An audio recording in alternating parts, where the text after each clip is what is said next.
Underneath the glitz and glamour of high society lies a web of deceit, betrayal, and murder.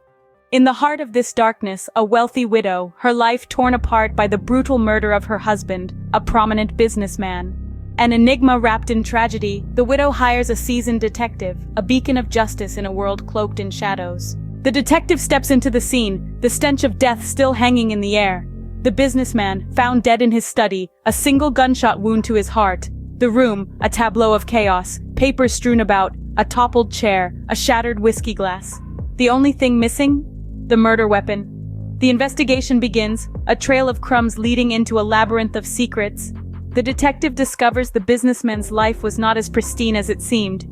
His empire built on the bones of his rivals, his family, bearing the brunt of his ambition, and a mistress hidden in the shadows of his success. A list of enemies, each with a motive to kill. First, the detective turns his gaze towards the family. The businessman's son, a young man with eyes too old for his age, resentment simmering just beneath the surface. His daughter, a woman of beauty and brains, her love for her father tainted by his relentless pursuit of power. Each of them, trapped in the shadow of their father, each of them with a reason to want him gone. Next, the rivals, men and women who had lost everything to the businessman's ruthless tactics. Lives ruined, fortunes lost, reputations tarnished. Their hatred for the businessman, a palpable entity, their thirst for revenge, a possible motive for murder. Then, the mistress, a woman of allure and mystery, her life intertwined with the businessman's in a dance of deceit. Her love for the businessman overshadowed by his refusal to leave his wife. Her heart, a battlefield of love and resentment, her motive clear as day. As the detective delves deeper into the investigation, the lines between victim and villain blur.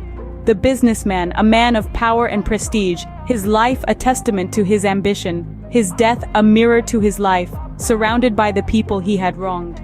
The revelation comes not with a bang but with a whimper, a confession, a tear-streaked face, the truth finally stepping out from the shadows. The killer, the businessman's son, his motive, not greed, not power, but a desperate desire for freedom. The businessman's empire, his legacy, now a monument to his downfall. The investigation, a journey into the heart of darkness, ends with a damning truth. The businessman, a man who had everything, his life taken by the one person he had underestimated. His death, a stark reminder of the price of ambition, the cost of power. The detective's job is done, the killer unmasked, justice served, yet the taste of victory is bittersweet. A family torn apart, a legacy tainted, a life lost. This is the world of the detective, a world where justice and tragedy dance a delicate waltz, where the truth, no matter how ugly, always finds a way to surface. This is the story of a murder, a detective, and a truth that shook the foundations of high society.